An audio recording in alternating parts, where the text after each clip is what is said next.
Start. అందరికీ నమస్కారం. మరి ఈరోజు ముస్లిం సోదరులు జగ్గంపేటలో మరి జుమ్మా నమాజ్ అయిపోయిన తర్వాత శుక్రవారం ప్రార్థనల అనంతరం మరి ఒక చిన్న మీడియా సమావేశం అనేది మేము ఏర్పాటు చేయడం జరిగింది. అంటే ఈ మీడియా సమావేశానికి ముఖ్య ఉద్దేశం మరి ఏదైతే కేంద్ర ప్రభుత్వం అధికారంలో ఉన్న నరేంద్ర మోడీ గారు ముస్లిమ్స్కి వ్యతిరేకంగా మరి చాలా కార్యక్రమాలు చేయడం జరుగుతుంది. అదేంటంటే మరి ముస్లిమ్స్కి సంబంధించిన గతంలో పార్లమెంట్లో త్రిబుల్ తలాక్ మీద కూడా ఆయన కొన్ని వ్యాఖ్యలు చేయడం జరిగింది. అప్పట్లో త్రిబుల్ తలాక్ మీద కూడా మరి ఏదైతే ముస్లింలో లా ప్రకారంగా మరి షరియత్లో ఉన్నది దాని మీద ఏదైతే ఉందో దాన్ని వ్యతిరేకిస్తూ ఆయన పార్లమెంట్లో కొత్తగా ఒక చట్టాన్ని తీసుకురావడం జరిగింది. అదేవిధంగా అది అయిపోయిన తర్వాత సిఏఏ అనే ఒక యాక్టు, ఎన్ఆర్ఏ అనే ఇంకొక యాక్టు, మరి ఇలాంటి మరి చాలా కార్యక్రమాలు కేంద్ర ప్రభుత్వం నరేంద్ర మోడీ గారి మరి పాలనలో మరి ముస్లిమ్స్కి చాలా వ్యతిరేకమైనటువంటి రీతిలో మరి ఆయన యొక్క పరిపాలన అయితే ఉంది అని చెప్పేసి చాలా స్పష్టంగా ముస్లిం సోదరులు అందరూ కూడా మరి ఈ మాట ఎందుకు చెప్తున్నామంటే, అయ్యా నరేంద్ర మోడీ గారు మరి ఏదైతే ఇప్పుడు మీరు పార్లమెంట్లో కొత్తగా వక్ఫ్ బోర్డు మీద సంబంధించి మరి ఆ వక్ఫ్ బోర్డు చట్టాన్ని మీరు రద్దు చేయాలని చెప్పేసి ఒక నిర్ణయాన్ని తీసుకున్నారని చెప్పేసి చెప్తూ ఉన్నారు. అది పార్లమెంట్లో తీర్మానానికి కూడా మీరు ప్రవేశపెడుతున్నారని చెప్పేసి చెప్తూ ఉన్నారు. అయ్యా మీకు ముస్లిం సోదరులు మరి ఏ అన్యాయం చేశారనేది మాకైతే తెలియదు.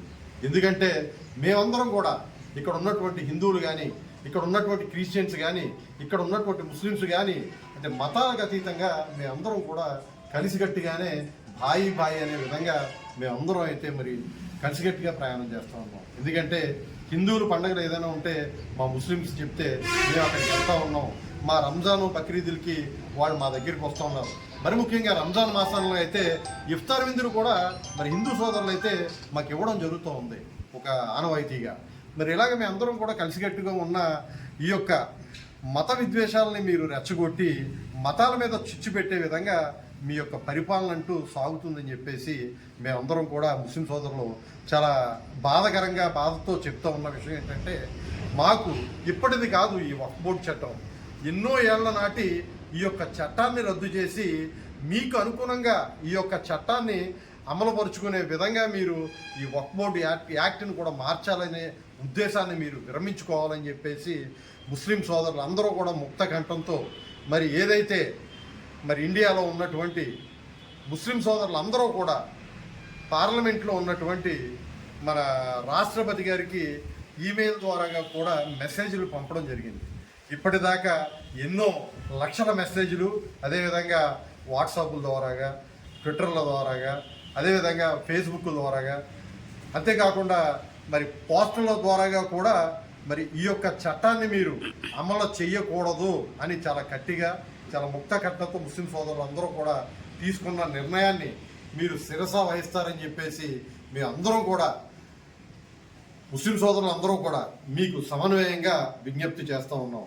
ఎందుకంటే ఇలాంటి చట్టాలు మీరు తీసుకొచ్చినప్పుడు మతాల మధ్య విద్వేషాలు, మతాల మధ్య చిచ్చులు పెట్టి, ఎందుకంటే మరి రకరకాల పరిస్థితులు ఏర్పడే విధంగా ఉంటుందని తెలియజేసుకుంటూ, ఎందుకంటే రాజకీయంగా మీకు చెప్పేటంత ఉండడం మేము కాకపోయినా, ఎందుకంటే ఒక ప్రధానమంత్రి హోదాలో మీరు ఉన్నారు కాబట్టి మీకు మేము రిక్వెస్ట్గానే విన్నపించుకోవడం జరుగుతుంది.